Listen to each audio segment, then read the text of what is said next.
Nobody noticed the quiet man who walked into the diner that night. His clothes were dusty, his shoes worn, and everyone assumed he was just another stranger looking for cheap coffee. A couple at the counter shifted away. The cook barely glanced up, and someone even muttered that he looked lost. But the man didn't react. He simply sat down, almost too calmly, like someone who'd seen the world judge him 1,000 times before. Then the young waitress approached him, tired but gentle, and whispered a few soft words in Japanese, words she hadn't spoken aloud in years. Instantly, the man froze. His eyes filled, not with surprise, but recognition. The entire diner fell away. Why did those few Japanese words hit him like a memory he'd spent his whole life running from? He arrived just after sunset, when the town softened into that quiet hour where no one really looks at anyone else. And maybe that's why the man in the plain coat slipped in almost unnoticed, except for the way he paused at the doorway, as if testing whether this small, forgotten diner was safe enough for him to breathe in. Haruto Sakamoto lowered his head and stepped inside. The bell above the door chimed softly, but even that sound felt like it didn't want to draw attention to him. He liked it that way. He needed it that way. Haruto chose the most unremarkable seat he could find, a booth with a chipped edge and a light that flickered every few seconds. As he sat, he exhaled slowly, shoulders dropping beneath the weight of a life he had spent years performing. Billionaire. Innovator. Heir. Every title felt like a costume he could never fully take off, until now, when nobody here cared enough to recognize him. A few customers glanced over. They saw the worn shoes, the coat that had lost its shape, the tired eyes. They decided he was a traveler, maybe even someone down on his luck, and turned away. Haruto didn't flinch at the assumptions. If anything, a dull comfort settled in his chest. Being mistaken for no one was far gentler than being treated like something he never asked to be. Still, invisibility had its own sting. It pressed against an old part of him, a memory of childhood dinners where he sat quietly at the table, trying to speak, only to be talked over by voices more powerful and louder than his. People often said that wealth shields children from loneliness, but Haruto knew better. Sometimes it builds rooms so large that a child's voice gets lost before it reaches the walls.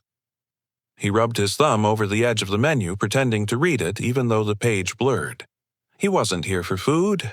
He was here for stillness, something rare and valuable and painfully unfamiliar to him. That was when he noticed her. Emi Torres moved through the diner like someone who'd learned to navigate exhaustion without letting it spill over.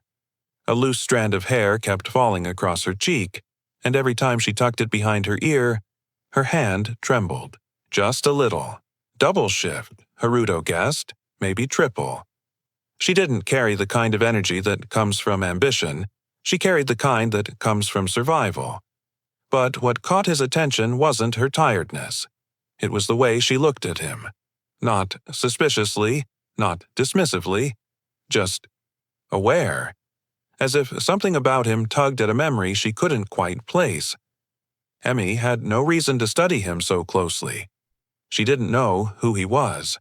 She didn't know that he'd crossed an ocean in an attempt to outrun his own name. All she saw was a quiet stranger who held himself like someone afraid to take up space, and that feeling, of someone trying not to be seen, touched something in her she rarely allowed herself to acknowledge. She walked toward him with a small, hesitant smile, the kind people give when they're not sure whether kindness will be welcomed or rejected. Haruto lifted his gaze at the sound of her steps. For a second, she froze. His eyes were softer than she expected, and sadder. Her voice came out gentle, almost apologetic. "Good evening. Can I get you anything to start?" Haruto nodded, but before he could answer, Emi added a soft phrase in Japanese. Just a greeting, simple and imperfect but sincere. Her father used to say it to her when he wanted her to feel safe, and even though years had passed since she heard it aloud, it rose to her lips like a memory knocking from the inside. The effect on Haruto was immediate. His breath caught, his fingers stilled. Something in him, something he kept tightly locked, shifted. He looked up at her fully this time, letting himself really see her.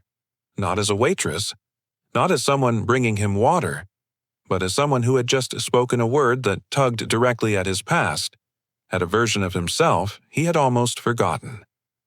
Emmy blinked, uncertain. Did I say it wrong? Haruto shook his head. No, he replied softly. You said it exactly right. But that wasn't the truth. She hadn't spoken standard Japanese. She spoke a gentler, older phrasing, the kind used in smaller villages, the kind used in the home he grew up in, the kind his mother whispered to him on nights when the world felt heavier than he could carry. He studied Emmy's face, searching for something he couldn't name. She wasn't Japanese in appearance, but there was something unmistakably familiar in the way she shaped the syllables, in the tenderness behind them. It made his heart twist with recognition he had no explanation for. Emmy shifted under his stare, suddenly self-conscious. She tucked her hair behind her ear again. Sorry, I don't get a lot of chances to use the language. It's something my father taught me a long time ago. Haruto's chest tightened. Her father, Japanese, gone for years. Too many pieces clicked at once, and yet none made sense. He cleared his throat, trying to ground himself. It's a beautiful phrase, he murmured. Thank you, she whispered, relief softening her expression. A quiet lingered between them. Not uncomfortable, but charged, like two people standing on opposite edges of a memory they didn't realize they shared. Emmy stepped back, trying to regain her rhythm. I'll bring you some water. Haruto watched her walk away, feeling a strange pull toward her. Not attraction, not curiosity exactly.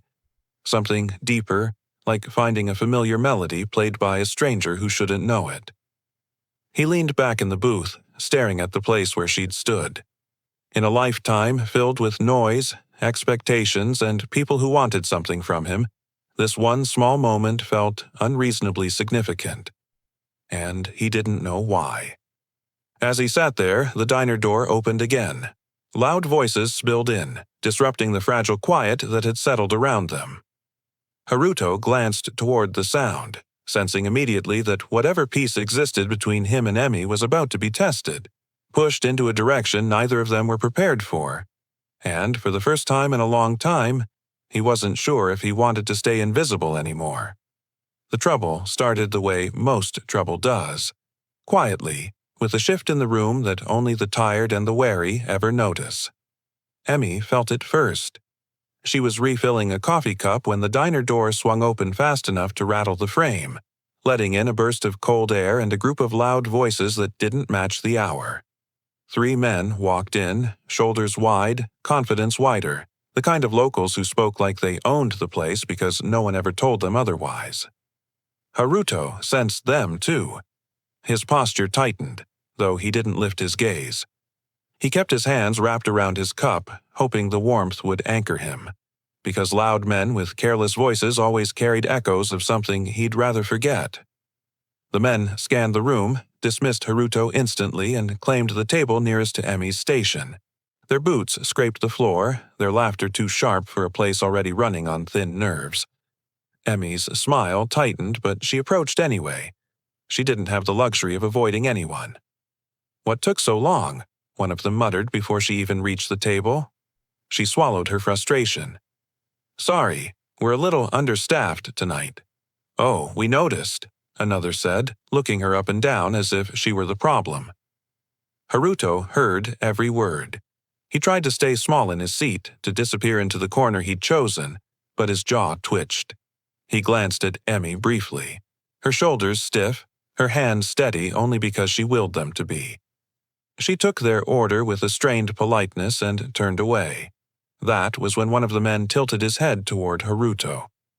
Guy looks like he can't afford a tip, he said, loud enough for everyone to hear. The table laughed. Haruto didn't move, but the sound threaded cold through his ribs. Not because they insulted him, but because of the way Emmy flinched, barely, almost imperceptibly, like she knew she couldn't defend him without risking her job. She bit the inside of her cheek and kept walking. He watched her adjust her apron, watched her inhale softly as if bracing herself for the rest of the shift. She had learned how to endure small cruelties so efficiently it hurt to witness. A few minutes later, the tension snapped. One of the men slammed his plate hard enough to clang against the table. "Hey," he barked. "This isn't what I ordered." Emmy rushed over. "I'm sorry. You asked for the—" "I know what I asked for." He shoved the plate toward her, gravy splashing onto her forearm. She breathed in through her nose. "I can fix it." The manager looked up, saw the commotion, and turned away. The cook kept scraping the grill like he'd gone deaf. Emmy was alone in it, the way she usually was. Haruto felt something tighten inside him. Not anger, but an old, familiar ache. The helplessness in her eyes was the same expression he'd worn as a boy in rooms full of adults arguing over futures they assumed belonged to them. He remembered how small a person could feel when no one stepped forward. He lifted his gaze. Slowly. Deliberately. The man sneered at Emmy. Maybe stop chatting in whatever language that was earlier and focus on the job. Emmy froze. A flush rose to her cheeks. Not embarrassment. Something closer to hurt. Haruto's fingers tightened around the ceramic mug, the tension traveling up his arm. Something fractured in the space between restraint and instinct. And without truly deciding to, he spoke. "Yamete." Stop. The word wasn't shouted. It was low, controlled, precise, an authority sharpened by years of being obeyed. The entire table went silent. Even the air seemed to pause. Emmy turned toward him slowly, surprise widening her eyes. Haruto didn't look at her yet. His attention stayed fixed on the man who had mocked her, his posture no longer trying to disappear. The rude customer blinked, thrown off by the tone more than the language. What did you say to me?" Haruto finally lifted his head. His gaze was steady, without aggression, but undeniably firm. "I said, stop." It wasn't a threat. It was a boundary, delivered by someone who had spent his life surrounded by people who broke them. The men exchanged glances, confusion shadowing their bravado. Suddenly, the stranger in the worn coat didn't look so ordinary. There was something in his eyes, dignity, confidence, an unspoken warning, that made them sit back a little. Emmy felt her breath catch. The man who had barely spoken more than a greeting to her now held the entire diner still with just one word. The loudest of the three scoffed but didn't stand. "Who do you think you are?"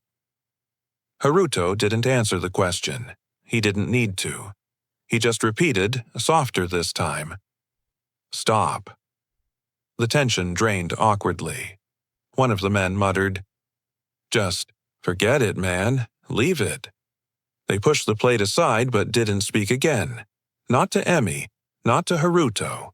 She exhaled shakily, realizing her hands had curled into fists. She relaxed them slowly, turning toward Haruto with a mix of gratitude and bewilderment. "Thank you," she whispered. He nodded, but inside he felt a ripple of unease. The word he'd spoken, the tone he'd used. Those pieces of himself weren't meant to surface here. He had come to this diner to disappear, not to reveal anything resembling who he truly was. And yet, when Emmy had been cornered, something in him reacted before thought. She stepped closer, voice barely above a murmur. "You didn't have to do that." "I know," he replied, "but some things shouldn't be ignored." Their eyes held for a moment too long enough for both of them to feel it, that subtle pull toward something neither could name yet. And just as Emmy started to speak again, a new silence settled over the room. Not peaceful, expectant. Because now she wasn't just looking at a quiet stranger. She was looking at someone who had revealed a glimpse of a much bigger story, one that neither of them were prepared for, but both were already moving toward. The diner felt strangely quiet after the outburst, as if the air itself was trying to recover. Emmy gathered the cracked plate with steady hands, but her heartbeat was uneven, still caught between fear and the unexpected safety Haruto had given her. When she finally returned to his table, she didn't speak right away. She just stood there, studying the man who had stepped out of his shadows for her, a man who looked like he regretted being seen, yet didn't take back a single word he'd spoken. "Why did it affect you like that?" she finally asked, voice soft enough that only he could hear. "Earlier, when I spoke Japanese. You looked like I said something I shouldn't have." Haruto didn't answer. Not immediately. He set his cup down with deliberate care, as if time needed to slow before he could find the right words. His eyes lifted to hers, steady, thoughtful. "Where did you learn that phrase?" Emmy blinked. She hadn't expected the question to turn back on her. "It was just a greeting. My father used to say it." Haruto shook his head gently. "Not like that." The way he said it, quiet but certain, made Emmy's breath catch. She frowned slightly, trying to remember exactly how she'd spoken, but memory was a fog she often walked through without direction. "What do you mean?" Haruto leaned back, studying her with a focus that felt almost too intimate. "It's old speech, traditional, poetic. You don't hear it anymore. Not unless you were raised around elders in rural Japan." She stared at him, confused. "I just copied how my father said it. That's all." Haruto inhaled sharply. The sound was small, but she felt it. For a moment, neither of them spoke. The diner returned to its usual noise. The hum of the fridge, forks tapping plates, a country song playing too softly to make out the words. But between them, there was a stillness that felt like something was waking up. Haruto tested the silence with a phrase, one so gentle it sounded like something from another era. "Okeri na." The words drifted across the table like warm wind, soft and homesick. Emmy stiffened, eyes widening before she could stop them. She swallowed. "That means, welcome home." He nodded. "It does." "I haven't heard that since I was little," she whispered, a hand rising instinctively to her chest. "My father used to say it when he came home late. I barely remember his face, but I remember that phrase. It always made the room feel warmer." Haruto went still, as if every muscle in his body had forgotten how to move. He stared at her with a kind of disbelief that unsettled them both. "You understood it," he murmured. "Only because it sounded familiar," she said quickly, embarrassment creeping into her tone. "I'm probably remembering it wrong." "No." His voice tightened with something she couldn't place. "You remembered it perfectly." Emmy forced a tiny laugh. "Well, that's surprising. I thought I'd forgotten most of what he taught me." But her smile didn't reach her eyes because saying her father's name, even indirectly, always carried the weight of abandonment. Haruto saw that. He saw the way her shoulders curved in just slightly, the way she wrapped her arms around herself as if bracing against an old bruise. He spoke softly. "Tell me about him." She looked away toward the window where the reflection of neon signs flickered against the glass. "There isn't much to tell. He left when I was young. My mom didn't talk about him after that. She got sick. I started working. Life just kept moving without answers." Her voice wasn't bitter. That almost made it sadder. Haruto felt the ache of it settle into him like a cold draft. He had spent years surrounded by people, yet often felt alone. But her loneliness was different. Quiet, resigned. The kind that grows roots because no one ever tries to pull it out. He spoke another phrase, even older this time. The kind that mothers used to murmur to their children before long journeys. "Kaze ni makanai yuni." Emmy's eyes softened in recognition. "Stay safe from the wind." He nodded, but his expression tightened. She shouldn't have known that one. Hardly anyone did. It was something he'd heard only in a village buried between mountains, spoken by elders with wrinkled hands and gentle voices.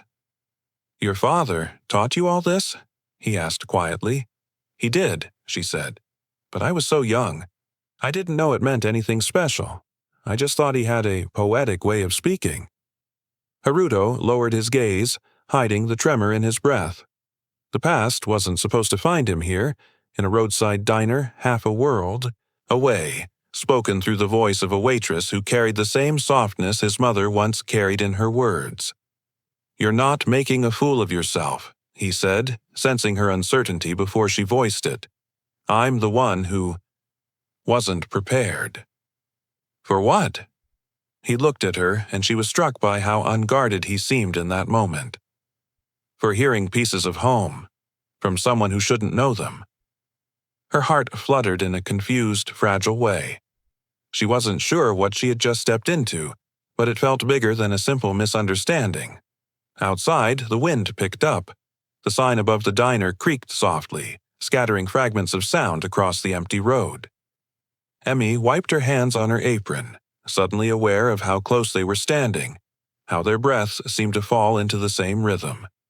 When Haruto stood to leave a little later, she followed him with her gaze, not because she needed to, but because something in her didn't want to look away. The bell above the door chimed again, and he stepped into the cold night with a slowness that made it seem like he wasn't quite ready to return to the solitude he'd walked in with. Emmy watched his shadow stretch across the lamplit parking lot. She felt a quiet pull in her chest, an instinct that whispered there was more to this stranger than the worn coat and tired eyes suggested.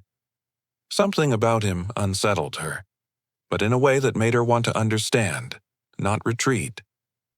Haruto paused outside, the cold wind brushing past his collar. Emmy's voice echoed in his mind, the way she had shaped those Japanese words, the warmth behind them, the memory they carried. Words he hadn't heard outside Japan in decades, spoken now by someone who had every reason to forget them. He closed his eyes for a moment. Something was shifting. Something he couldn't ignore anymore, and neither of them realized it yet, but this small, fragile exchange, these borrowed phrases from the past, had just opened the door to a truth waiting in the next part of their story. He came back the next afternoon, but he didn't move like the same man. The coat was still worn, the shoes still dusty, yet something in the way he carried himself had shifted, like he'd stopped trying to fold himself into the corners of the world. People noticed him this time without understanding why. They looked up, glanced twice, sensing a presence that didn't match the quiet traveler from the night before. Haruto didn't care about their stares. His attention was fixed on one person, Emmy. She was wiping down a counter, humming faintly under her breath. When she turned and saw him, a shy, almost relieved smile rose to her face. It softened him in a way he wasn't prepared for. "You came back," she said, stepping closer. Her voice held the same warmth as yesterday, but now there was a layer of curiosity beneath it, an unspoken need to understand him. Haruto nodded once. "If that's all, right." "Of course it is." She laughed softly, nervous and unsure why. "You look like you could use something warm. Tea." He didn't expect the offer. Not tea in general, he expected that. But the way she prepared it moments later, that startled him. She brought it to his table exactly how he used to take it back home. Lightly steeped, softer on the bitterness, a hint of citrus. The taste hit him before the memory did, and when it did, it hit hard. "How did you?" he whispered. Emmy blinked. "Did I get it wrong?" "No." His voice was too quiet, too shaken. "You got it exactly right." She brushed it off with a small laugh. "Lucky guess." But Haruto knew better. Coincidence didn't stack itself neatly like this. Not the phrases she knew, not the dialect she spoke, not the tea that tasted like his mother's hand. Something tied them together, and the realization unsettled him more than he wanted to admit. As she stepped back, she caught the tension in his shoulders. "You seem distracted." He didn't answer. Instead, he leaned forward, studying her carefully. Do you remember anything specific about your father? Anything at all?" Her expression changed, softening, dimming. The smile slipped. "Not much. He was kind, gentle. He had a soft voice." She hesitated, searching her mind. "He used to talk to me in Japanese when we were alone. My mom didn't like it. Said it made things complicated." Haruto's chest tightened. "Do you remember his name?" "Not fully." She swallowed. "Toru," or something close. "My mother never said more than that." He felt cold sweep through him. Not the bad kind, but the kind that comes when puzzle pieces fit too perfectly. Toru, the dialect, the tea, the way she spoke, his mother's village. "Emmy," he said quietly. "Your father, where was he from?" She looked away, rubbing her thumb across the edge of her apron. "I don't know. I wish I did." Her voice cracked just slightly. "I was too young to understand anything, and then he was just gone. My mom never explained why." Haruto watched her shoulders slump, watched her exhale like she'd been carrying that emptiness for so long she forgot what it felt like to question it. A guilt pressed against him, not because he was responsible, but because he might be closer to the truth than she was. He needed air. He needed distance. Without thinking, he stood and stepped outside. The cold afternoon wind slapped his skin, grounding him in the moment.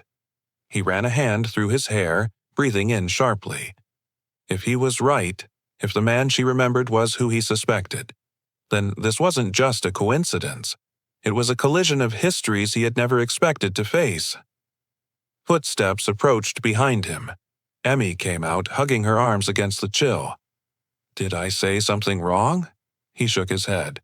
"No, I just needed a moment." She moved closer, concern tightening her brow. "Haruto, who are you?" He closed his eyes. That question had followed him across continents. He'd outrun it, buried it, pretended he could live without answering it. But standing here, under the dull afternoon sky with this girl who spoke the language of his childhood, he felt the truth pressing against his ribs. When he opened his eyes, his voice came out barely above the wind. "My name is Haruto Sakamoto." She frowned, confused. "Okay." He exhaled shakily. "I'm the son of the Sakamoto family, one of Japan's largest business dynasties. I was raised to inherit everything." The air shifted. Emmy stared at him, the truth unraveling slowly, her expression flickering between disbelief and something deeper, something like recognition.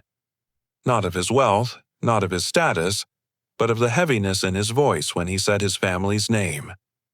"You're," she swallowed. "A billionaire?" He gave a small, tired nod. "Not that it matters here." Silence stretched between them, but it wasn't empty. It was full of questions, full of revelations sitting just beneath the surface.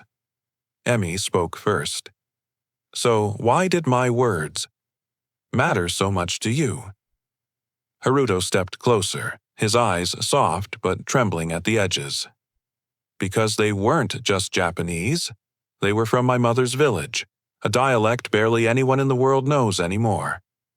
He paused, voice thickening. "Your father spoke like someone from there, like family." Her breath hitched. She pressed a hand to her mouth as if trying to steady the world beneath her feet. The parking lot around them blurred into nothing but cold air and a truth that felt too heavy for the moment. "Haruto," she whispered, "do you think my father knew your family?" He didn't answer. Not because he didn't know, but because he was suddenly afraid of the possibilities growing between them.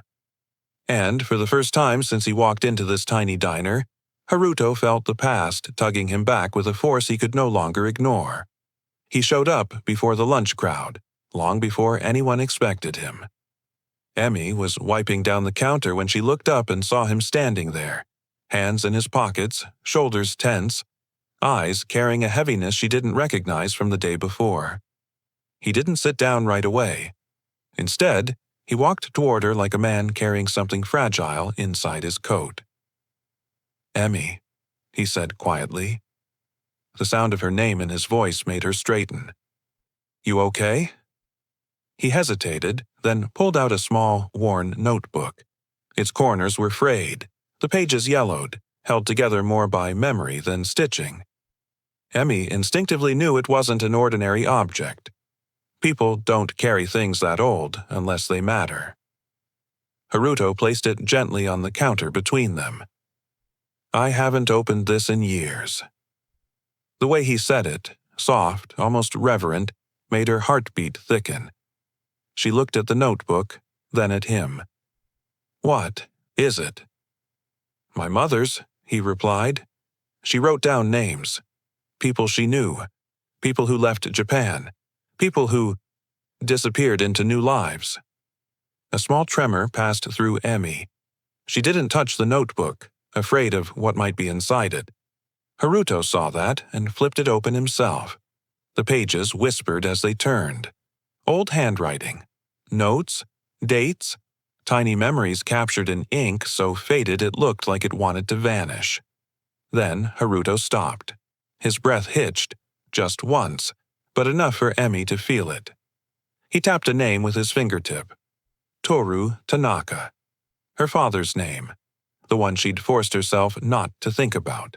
The one that scraped against old wounds every time it surfaced. Emmy inhaled sharply. The air slipped unevenly into her lungs.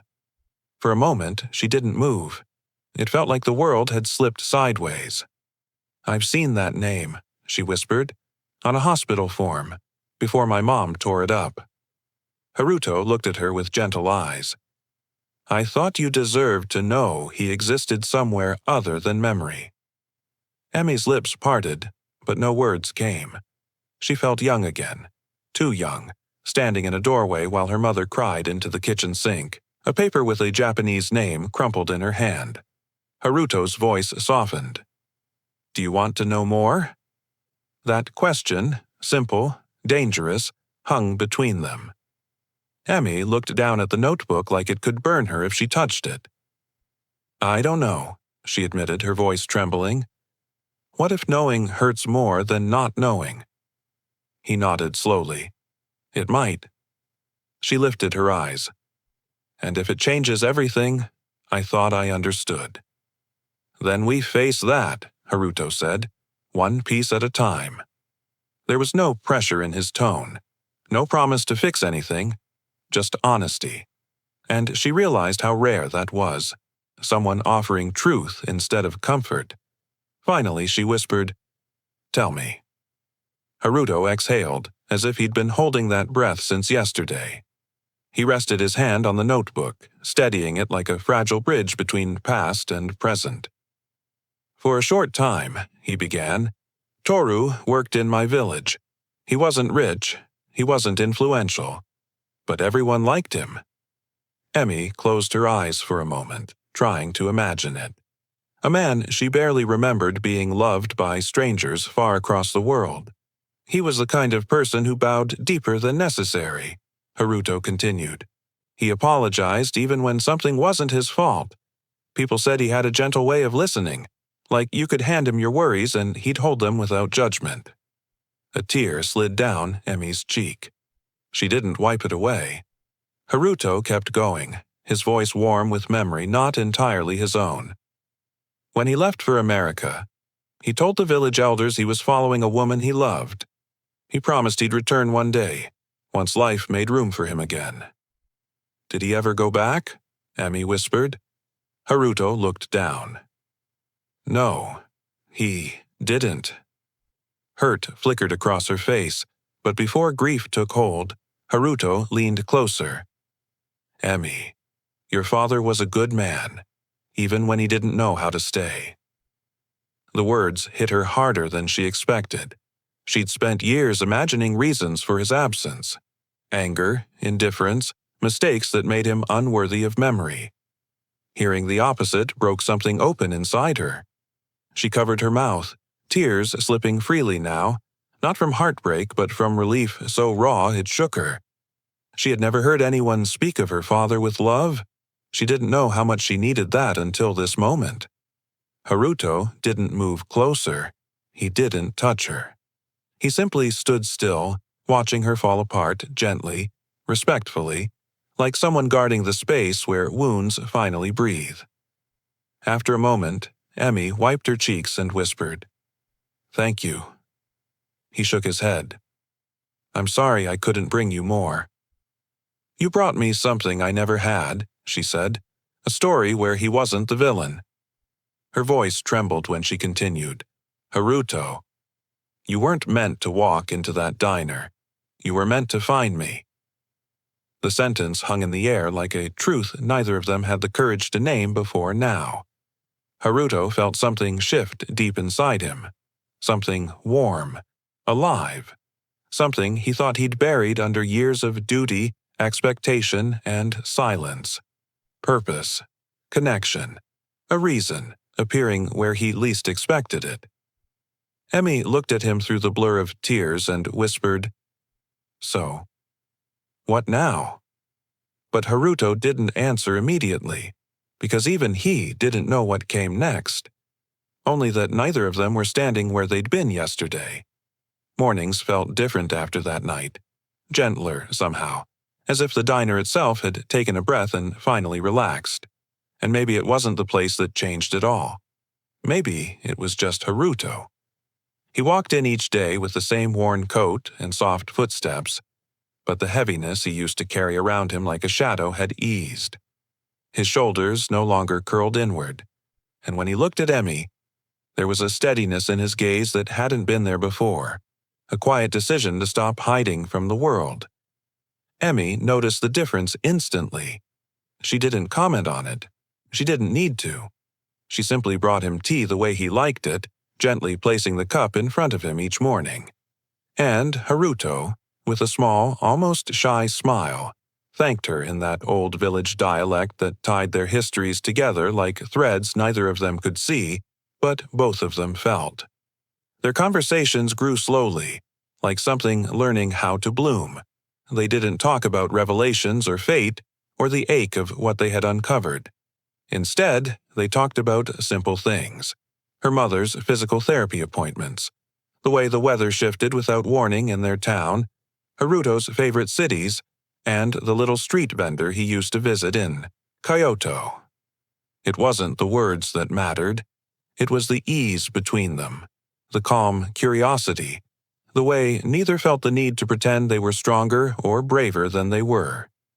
Some afternoons, Emmy practiced Japanese with him, stumbling through phrases she once only remembered through the fog of childhood.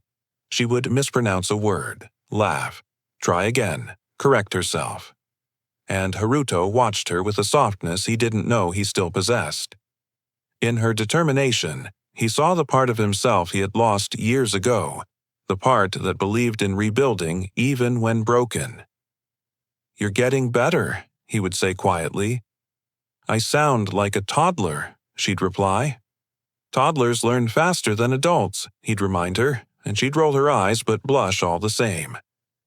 With each practice session, the gap between them closed a little more, not because of language but because of trust. One evening, after the last customer left and the hum of the lights softened, Haruto waited by the door as Emmy finished cleaning. She put away menus, wiped tables, tied up the trash. When she finally turned around, she found him still standing there, hands in his coat pockets, almost like he was waiting for permission to walk her home. "Long day?" he asked. "Long week," she answered with a tired smile. They stepped outside together. The air was cool, settling into the quiet rhythm of early night. Haruto matched his pace to hers, not rushing, not leading, just walking alongside her like he'd been doing it forever. He didn't push her to talk, and she didn't force the silence to break. It felt natural, the kind of silence that didn't need to be filled. When they reached her apartment building, Emmy stopped beneath the warm glow of a flickering street lamp. The light caught the edges of her face, softening her expression into something thoughtful. She turned to him slowly, as if gathering her courage. "I don't know where any of this is going," she said. Her voice was steady, but her eyes carried a vulnerable honesty that pulled him in. "I don't know if it means friendship or family or something else altogether. But," she paused, letting the words settle in her chest before releasing them, "you changed the way I see my story." Haruto felt something warm unfold inside him. Not the dramatic lightning bolt of fate people talk about, but something gentler. A sunrise feeling, quiet and certain. For years, he had watched the world from behind glass, always on the outside of ordinary life. But here, with Emmy, on a quiet sidewalk under a faulty street lamp, he felt seen in a way that had nothing to do with money, legacy, or expectation. Without grandeur, without hesitation, he answered, "You changed mine first." She didn't speak for a moment. She just looked at him, really looked, and saw someone who no longer blended into the world, someone who had stepped out of the shadows not because he needed to, but because he finally wanted to. Haruto stepped back slightly, giving her space. "Good night, Emmy." "Good night, Haruto." He turned and began to walk away. The light stretched his shadow across the pavement, long and steady. Emmy watched him go, feeling a soft ache in her chest. Not sadness, but something closer to clarity. She knew, with an instinct that felt older than her memories, that he wouldn't disappear again. Not from himself, and not from the people who finally saw him clearly. And as she stood there in the quiet glow of the streetlight, she understood something her heart had been whispering from the moment he stepped into that diner. Some strangers aren't strangers at all. They're reminders, restorations, returns. She watched until he vanished around the corner, and even then, she didn't feel alone. What they found wasn't a conclusion. It was a beginning neither of them expected.